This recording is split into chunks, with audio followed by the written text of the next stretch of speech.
Hello everyone. Xia Caiping, the queen of the underworld. Xia Caiping, known as the queen of the underworld, was an untouchable figure in Chongqing until her subordinates attacked a detective. She even kept 16 young men to satisfy her personal desires. Her life was truly reminiscent of a modern-day Wu Zetian.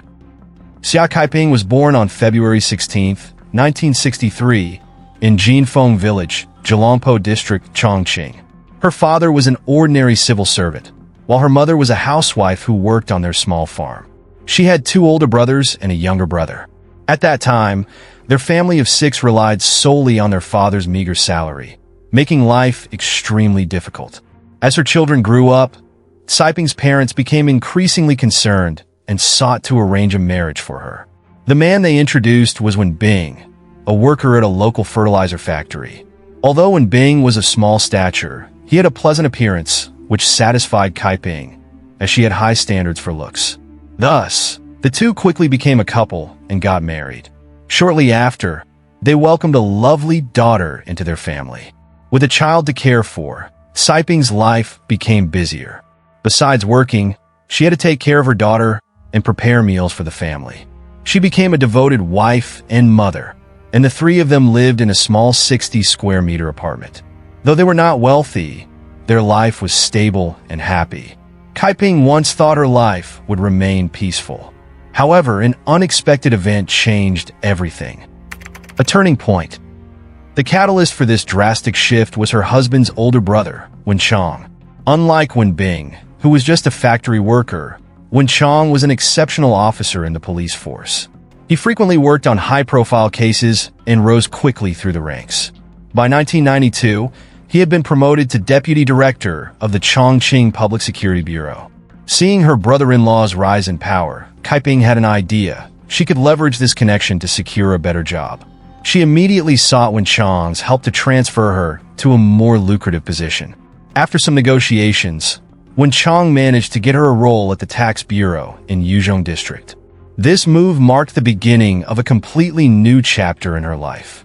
At first, Caiping behaved normally at her new job. However, as her colleagues learned that she was the deputy police chief's sister-in-law, they began to curry favor with her. She relished the special treatment and soon realized the true value of connections and power. During this time, she observed others frequenting high-end clubs, enjoying gourmet meals, and wearing luxury brands. Her personality began to change. She longed for wealth and an extravagant lifestyle. This desire ignited her thirst for money. 6 months later, Caiping opened a hot pot restaurant in Xie District. She worked tirelessly, juggling her day job and running the restaurant in the evenings. As the business flourished, she felt immense satisfaction. However, one day, just as she was about to count her earnings, her supervisor arrived to inform her that the restaurant had to be shut down. Furious but pragmatic, she decided to comply. Though disappointed, she struggled to find another viable opportunity. Out of boredom, she started learning how to gamble from her husband. Unexpectedly, she became addicted, unable to stop. Soon, she was known as one of the most notorious gamblers in her workplace. Every month, aside from daily expenses, nearly all her salary went into gambling. Winning meant temporary financial relief, but losing meant her family had to struggle for their next meal. The rise of an underworld queen. In 2000, Caiping had a bold idea to open an illegal gambling den. She believed that while gamblers could either win big or lose everything overnight, the house always profited. With the advantages she had, she saw this as a golden opportunity that others could only dream of. It was a quick and easy way to amass wealth with little risk. Determined, she quit her stable job and partnered with her friends to open a casino at Baiyin Resort in Bishan. The gambling house quickly became her primary source of income, collecting a 5% rake from every game. This ensured that she always made a profit without ever losing money. Each payout amounted to thousands, sometimes even tens of thousands of yuan. Encouraged by her initial success, she expanded her operations, establishing an underground high-end casino in the basement of Chongqing Road. To maintain strict control over her operations, she implemented rigorous rules. Casino shareholders had to take turns acting as dealers and participating in the games. They were only allowed to stop playing after losing at least 20,000 yuan. If there were not enough customers, the shareholders had to participate regardless. Additionally, all customers had to verify their identities before entering. Anyone who was not a regular had to be approved by a shareholder or a longtime player. Under Xie Ping's strict oversight, her gambling empire flourished. However, as her business expanded, so did the jealousy and scrutiny from competitors and law enforcement. On the early morning of November 29, 2005, the Yuzhong District Public Security Bureau received a tip-off about a large-scale illegal casino operating on Chongqing Road. In response, the police launched a surprise raid with over 200 officers. They seized 25 slot machines, a large number of playing cards, and various gambling equipment. A total of 103 individuals were arrested, and 350,000 yuan in betting money was confiscated. After further investigation, it was confirmed that the casino was run by Cai Ping and 4 other partners. The fall of a crime lord. In April 2006, Xia Caiping was sentenced to 5 months in prison for illegal gambling by the Yuzhong District People's Court. For someone addicted to gambling, every day in prison felt like an eternity. But instead of learning her lesson, her incarceration only made her more ruthless. Upon release, she recruited over 20 ex-convicts and drifters, forming a powerful syndicate engaged in illegal gambling and unlawful detainment. At this point, the Caiping organization had taken shape. Unlike other underground gambling operations that sought secrecy, Xia Caiping deliberately chose high-profile locations. She wanted her casinos to operate in the most luxurious settings, openly challenging authorities. By 2004, she had established over 10 casinos in Chongqing, Yuzhong, Zhelongpo, and Nannan districts. Her gambling dens became known as the safest in Chongqing, solidifying her status as the ultimate gambling queen. Within her organization, roles were clearly defined. Shareholders managed casino locations, ensured smooth operations, and handled disputes. Security personnel were divided into 2 teams. External guards liaised with authorities to prevent raids, while internal guards maintained order within the casino. There were also bait players whose job was to entice new gamblers. Additionally, logistics staff handled food, lodging, and cleaning services for customers. With this structured system, Caiping established an iron grip on the underworld gambling scene. To keep players loyal, she introduced a special service, offering free diluted alcoholic beverages. This ensured gamblers stayed intoxicated and engaged for longer periods, increasing the casino's profits. Her firm and ruthless nature was key to her success. She once set a rule: "You can owe me money, but you can only gamble at my casino." One gambler, Jin Yudong, ignored her rule and gambled elsewhere after borrowing money from her. When Caiping found out, she immediately ordered her men to capture and beat him. He was then locked up for 16 hours until his friend paid 10,000 yuan to secure his release. For those who posed a threat to her casino business, Ping was even more ruthless. On one occasion, when the local police received a tip-off and launched an investigation into her casino, Ping handed over a piece of paper containing the phone number of the informant and ordered her subordinates to sever the person's limbs. This level of cruelty instilled fear in many. Not only gamblers and rivals, but even law enforcement officers were beyond Ping's control. In August 2008, an undercover police officer was conducting a covert operation at her casino when he was discovered. Ping immediately summoned her henchmen, who brutally beat the officer and detained him for over 6 hours. Afterward, they stuffed him into a sack and dumped him at a construction site dozens of kilometers away from the casino. Furthermore, Ping was shielded by Wen Chong, her brother-in-law, who provided protection for her casino operations. In return, she repaid Chong with large bribes. These funds were used directly or indirectly by Chong to buy influence, manipulate authorities, and assist various businesses and entrepreneurs in bypassing legal restrictions.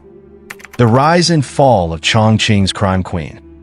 According to unofficial statistics, between January 2005 and July 2009, Ping's criminal gang had established gambling dens across 23 districts of Chongqing, operating over 80 illicit venues.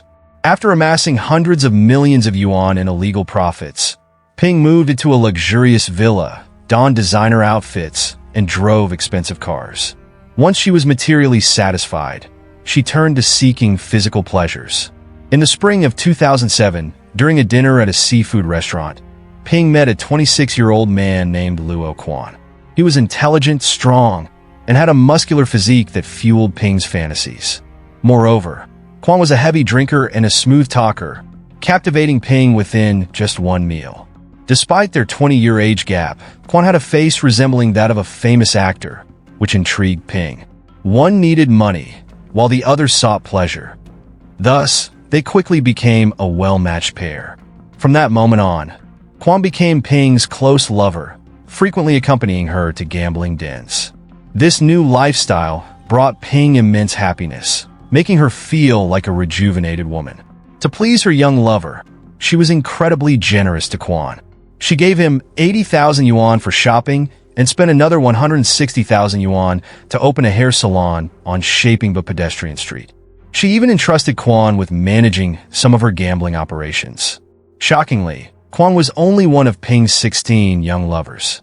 Beyond Quan, she had 15 other men to satisfy her desires. Ping's life resembled that of a modern-day Wu Zetian. She not only showered them with money, but also bought them houses and cars, even helping them build their careers. This extravagant generosity made many men fiercely pursue her. However, since she still relied on the influence of her husband, Wen Chong, for her business dealings, she couldn't afford to be too blatant about her affairs. To prevent her husband from interfering, she secretly laced his cigarettes with drugs, causing him to become addicted and reliant on her for his supply. Though he despised her, Ping had no choice but to turn a blind eye to her cruel and manipulative actions. Over time, Ping's gambling empire expanded, protected by Chong and other powerful figures. She became a dominant force in Chongqing's underworld, earning the nicknames Sister Ta and Chongqing's Queenpin. However, in the criminal world, everything comes at a price. The downfall begins. In 2008, the Chongqing Public Security Bureau underwent a leadership change, appointing a new police chief from Liaoning province. Meanwhile, Chong was promoted to Director of Judicial Affairs, a position that distanced him from his long-held control over the police force. Once in office, the new police chief began reviewing past cases, including one where Ping and her gang had illegally detained police officers. An official investigation was launched, placing Ping on the wanted list. Despite this, she was cunning and always found ways to evade law enforcement. By June 2009, the Chongqing Public Security Bureau mobilized officers from outside the city and formed investigation team 814, intensifying their probe into her case. Eventually, they uncovered new leads. Several arrested individuals revealed that Ping might be hiding in a rented apartment near Shuanglong Lake urban area, Yubei district. However, with numerous residences in the area, finding her was like searching for a needle in a haystack. Conducting a widespread search risked exposing their operation. Nonetheless, the police persisted, combing through residential areas one by one. Unfortunately, they found no properties rented or purchased under Ping's name, leading to a deadlock in the investigation. Just as the case seemed to hit a standstill, a new clue emerged. Investigators discovered that one of Ping's vehicles was still in use. Upon further investigation, they found that Quan, her lover, had been driving it.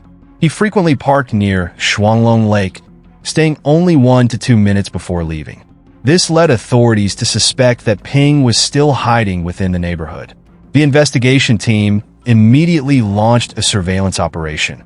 On the evening of July 13th, after days of monitoring, officers finally spotted the vehicle they had been searching for.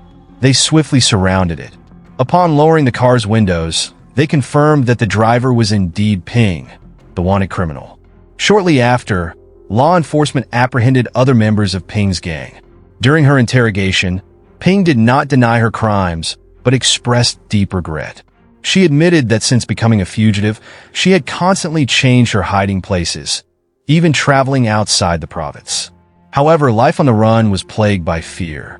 She had considered surrendering multiple times, but lost the courage whenever she recalled her crimes. The verdict.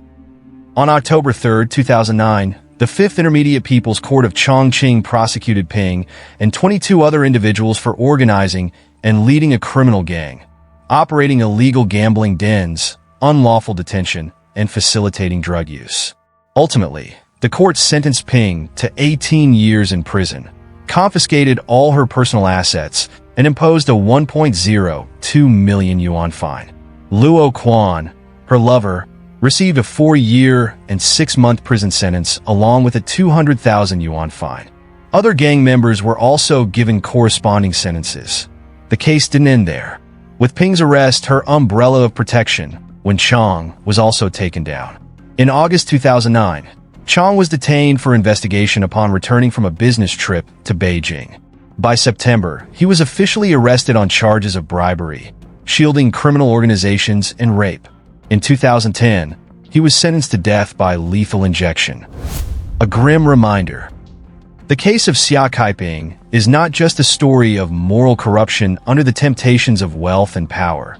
It is a stark lesson on the consequences of exploiting relationships for illegal gains.